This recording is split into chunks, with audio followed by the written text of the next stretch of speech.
Welcome to Public Forum, a community outreach program produced at North Idaho College on the shores of Lake Coeur d'Alene. Featuring guests from around the globe addressing a wide variety of subjects, Public Forum serves to educate and enlighten. Please join host and moderator, political scientist Tony Stewart, in welcoming today's guest. Today we're starting a two-week series, both this week and next week, on a very serious and important topic. Certainly there's a lot of attention to this around the United States, but we are going to emphasize some things that other communities and states have done so. Our topic is Beyond the Abuse, Surviving Domestic Violence. We have a guest today and again next week that is highly qualified to deal with this subject, a wonderful person who is very concerned about the topic. I welcome to the program Susan Welch. Our guest is from Illinois originally. She graduated from the University of Illinois in social work, and then she went to work for the Urbana, Illinois Police Department, worked there 14 years, and certainly that would really see a lot of cases in which this would be a factor. She now lives in Idaho, in Coeur d'Alene, Idaho, and she is a training specialist for the Panhandle Health District, and she works closely with the Women's Center. And recently I heard her present at a program and found it so powerful that I wanted her on the program. Sue, welcome to our program. Thank you. Let's talk a little bit about your background and how that really qualifies you to deal with this subject. Certainly, as we become more aware of this issue, police are very involved in investigations, and then it goes into the courts and prosecution, but social workers are involved, women's centers are involved. Give us a little of your background and how you've come to this point in your life. Okay. I think there were a number of different reasons why I got involved. Probably the primary one, unbeknownst to me for a long time, is that I am a survivor of domestic violence, in that my family had a lot of domestic violence in it while I was growing up. So that kind of molded me to be a certain way and to be extremely perceptive to it, and probably was one of the reasons why I went into law enforcement, although at that time I probably wouldn't have recognized the connection between the two. But that had a lot to do with it, now in hindsight, I think. In the last few years, we've come a long ways in understanding this whole very serious problem, and even progress in identifying it. For a long time wasn't identified the extent it is now, and then how to address it, both in the courts, but also in trying to eradicate it and find ways to teach against that. I want to go back to your family. I know in your presentation you indicated it took you a long time to talk about your own personal family experience. When you were going through that at the time, did you consider that domestic violence? No, and I think that's part of the reason why it took me a long time to come to grips with it as such, or to even recognize that that's what it was.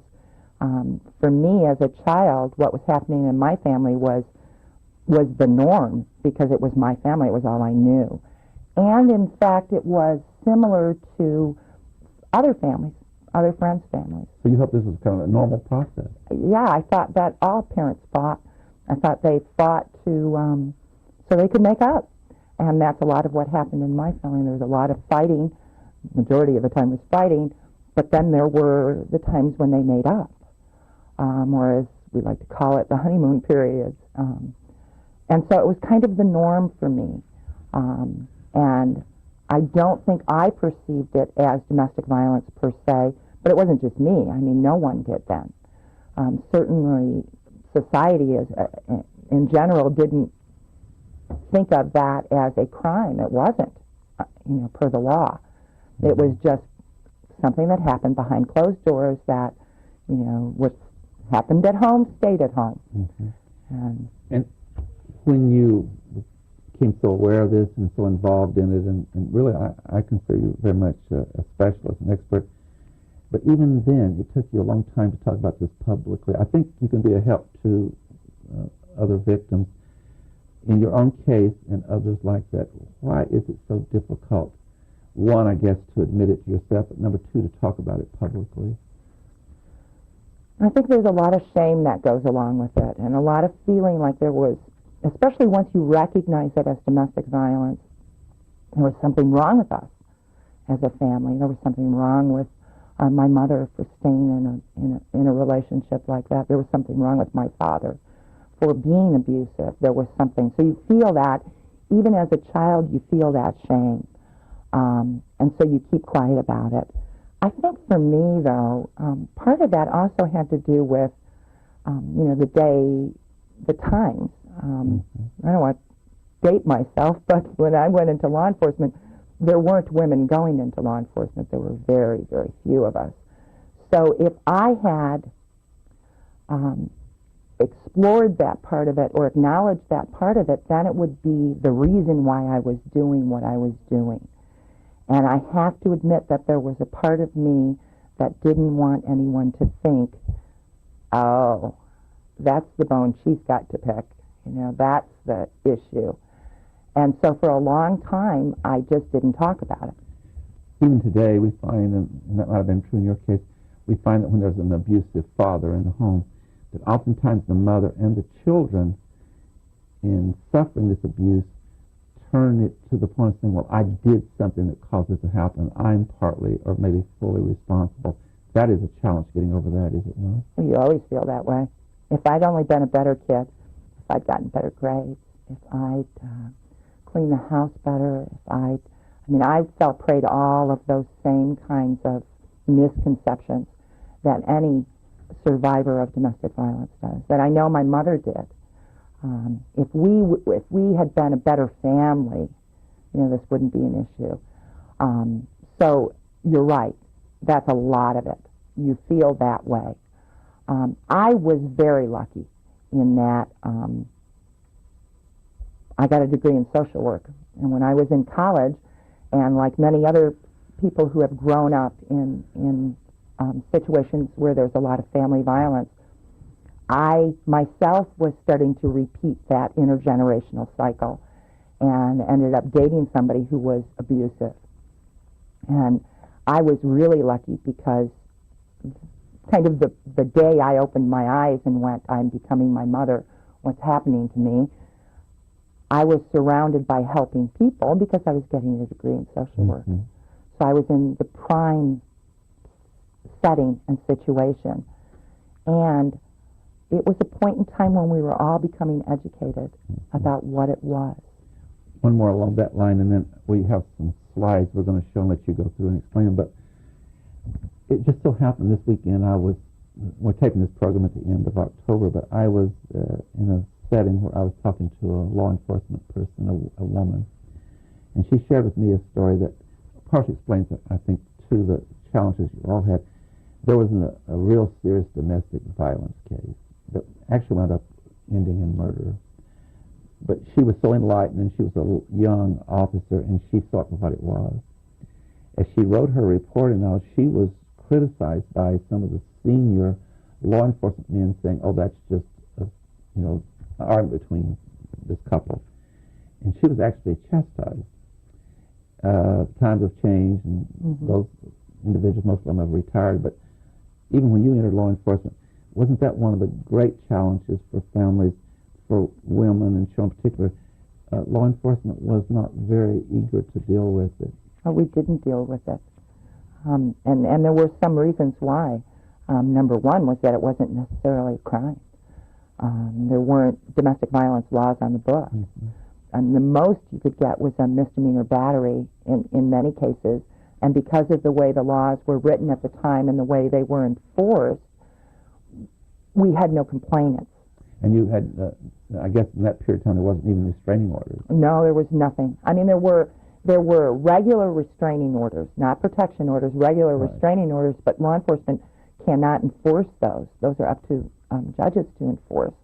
So as law enforcement officers, there really wasn't a lot we could do. So if you attempted to do anything, you just created more anger in the family. You became possibly even more of a victim. Sometimes. And that was part of, I look back on when I started in law enforcement, and we also used to use that as our excuse. We don't want to make the situation worse. So let's just get the parties separated, see who, most of the time the victim is willing to spend the night elsewhere until things calm down. And that was how we dealt with it. Now, my staff's listening, I know, and I'm going to and you can see on the monitor here, we're going to bring up some slides, and if you'd explain how you use those in your presentation. Here's the first one. Oh, this one is when we're talking about the effects of domestic violence on children, and how children, there's a line from a book that I kind of used in that presentation about how the children are never asleep. And that's kind of something you hear quite often from victims and abusers, are that, well, it's okay, this isn't harming my kids because they were asleep when we were fighting, and the reality of the situation is the children are never asleep. They hear it all. They only pretend to be. Exactly. And I, as a child who was raised in that kind of home, I can vouch for that. And my mother thought I was asleep, and I wasn't. I was in my bedroom crying and hearing every word. Thinking you're isolated when you're not, and then the mother and others are not even there to console you because they don't know that you're going through this. Right. And children are afraid to talk about it, I'm sure. Well, and you don't want to make it worse. Yes. Which is what you're afraid of. Yeah. And the second slide here that we'll have, that you use in presentation. And this, again, is one that kind of goes into this whole idea of how much this affects children, and that they can become almost victims of post-traumatic stress disorder simply by being present, not by necessarily being abused themselves. They don't have to have been hit or spanked or slapped. Simply witnessing domestic violence is a form of abuse. Maybe not per the law, but definitely people who work with these kids know exactly what I mean when I say it's a form of abuse. At least mental scars, emotional scars forever. Absolutely. Also, aren't there statistics that show that when children grow up in that kind of family, particularly young boys in particular, are much more likely to do that themselves because they think that is normal, and that it carries on from one generation to another, and oftentimes in abuse? That's what I was talking about earlier when I mentioned the intergenerational cycle of abuse, where boys who are raised in homes that are filled with domestic violence have a much greater chance of several things happening. Number one, being arrested as a delinquent, as a juvenile, for committing some type of crime. Much higher chance. Number two, being arrested as an adult for committing any type of crime. And the third and the greatest chance is of becoming an abuser themselves. Girls have an increased risk of being arrested for committing some kind of crime, either as a juvenile or as an adult. Not as high as boys, but an increased risk. But they also have a much greater risk as an adult of being involved in a domestic violence situation, either as a victim, a witness, or a perpetrator or an abuser. Number one category is a victim. So what we do is we raise girls to be victims, and we raise our boys to be abusers. I've also heard from certain reports that also young women, they're in their teens, sometimes to escape this really serious violence, will marry young or will get pregnant trying to escape this. Is that also get out of the home? I kind of think of my own family, and by the time I'm the youngest of 4 children, and there's a fairly 5-year gap between me and the next one in my family. And by the time I was in 7th grade, all 3 of them were gone. All 3 of my siblings were gone. All 3 of them were out of the home by the time they were 17. And I didn't. I was out of the home by the time I was 18 to go away to college, but also by that point in time, my mother had left my father. So I was no longer you were now in a safe environment. Correct. Correct. We'll take the third slide because there's a connection to what you're saying to these. Oh, the third slide is a public service announcement slide that is a big push currently in educating the public and trying to make our public aware of what domestic violence is, who gets involved in domestic violence, what we as the public can do about it. And I see it as, there's so many millions of reasons why you want to educate the public, right. But this particular slide I really like because it talks a lot of, what they're getting at here is domestic violence isn't something that just happens in those families. Those poor families or those, whatever our stereotypical thinking is. it happens in all families. And in this particular one, it's, I wouldn't say elderly, but above middle age or above couple who have kind of look like farmers. Mm-hmm. And the idea here is that it happens to everyone. And that what goes on in families, you can't tell from the surface. And we all have to be aware of that. But there are no demographics to say that it's a certain kind of families across the board. Absolutely. The poor, the rich, the less educated, the educated. It's one of those crimes that you can't associate with a certain race or socioeconomic status, or, I mean, it's one that crosses all of the boundaries, or races, ages, ethnicities, everything. And then the last slide we're going to have today is this one. Again, this is another one of the PSAs. This particular one is geared toward the Hispanic community, which is one of the reasons I like this one as well. And the idea of this one, as the other ones, is that we as a community have a responsibility to be aware of what is happening. This particular one talks about how the whole community celebrated their wedding. And in celebrating their wedding, they're also celebrating the fact that he abuses his wife, or wife as of the date of his wedding, because everyone knew about it and failed to do anything. And that's kind of the idea of some of these PSAs. So they were aware even before the wedding. Correct. What was happening and what would happen. We have a tendency to suspect and not want to get involved. And we like to say to ourselves, that's their problem. I don't want to get involved. I don't want to stir anything up. I don't want to make it worse. I don't want to make it, I don't want to have to testify. I don't want to have to, and et cetera. We come up with a million excuses about why we don't make that call to 911. When in reality, we as a society, as a community, need to start making the call. We do need to get involved, because that's probably the only thing that's really going to stop it.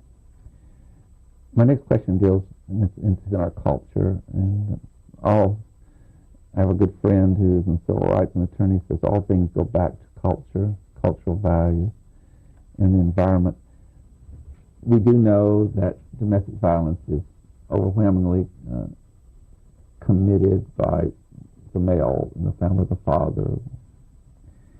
And although there's a growing number of women who've engaged in it, but it's still percentage-wise heavily men. What is it in our culture that's caused men to, in their families?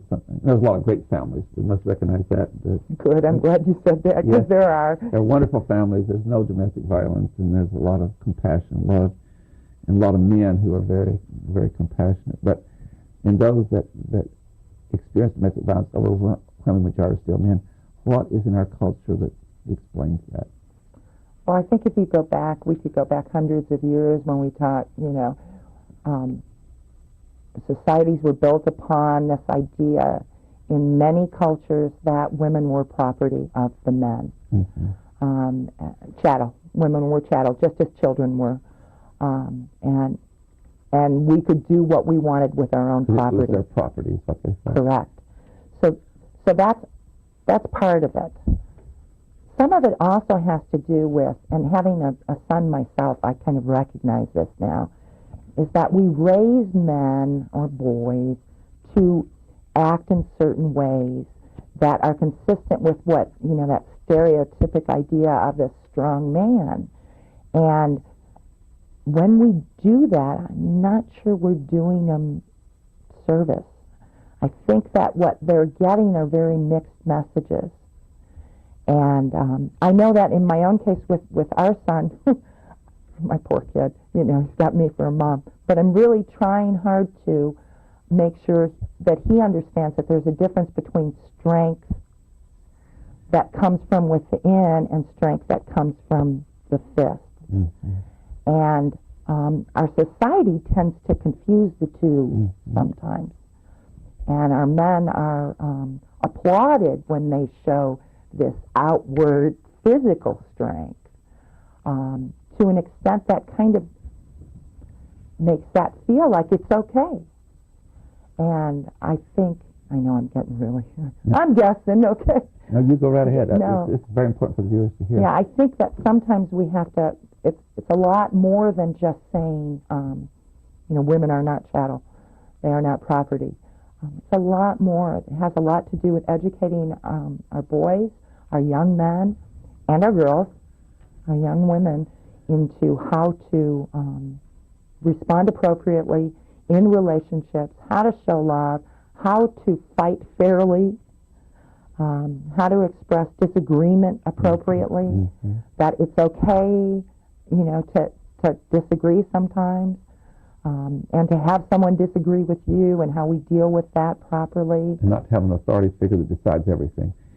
What you Right. said, it goes to discrimination in our history, such as when African Americans were slaves, and look at the abuse they took, and the beatings and even death at times, and the hangings. And so in any areas where it's become part of the culture that some people are superior to others or they own them, you can explain that. That's a terrible result of that. Now, with the liberation of women in 1920, the right to vote, and then start running for office, and all these wonderful things that we're not completely there yet, but we've made great progress, and the same way with people of color and all. Does that also connect to the fact that would explain why we've become much more aware of and dealing with domestic violence and with laws? As liberation comes to any group of people, both the society that does this recognize it, but also the individuals start becoming more assertive, saying, we need to deal with this problem. Yeah, I think you're right. Having been around and worked, affiliated with this whole topic for a long time, and seeing seeing all of the changes that have taken place in the last, say, 25 years, I know that this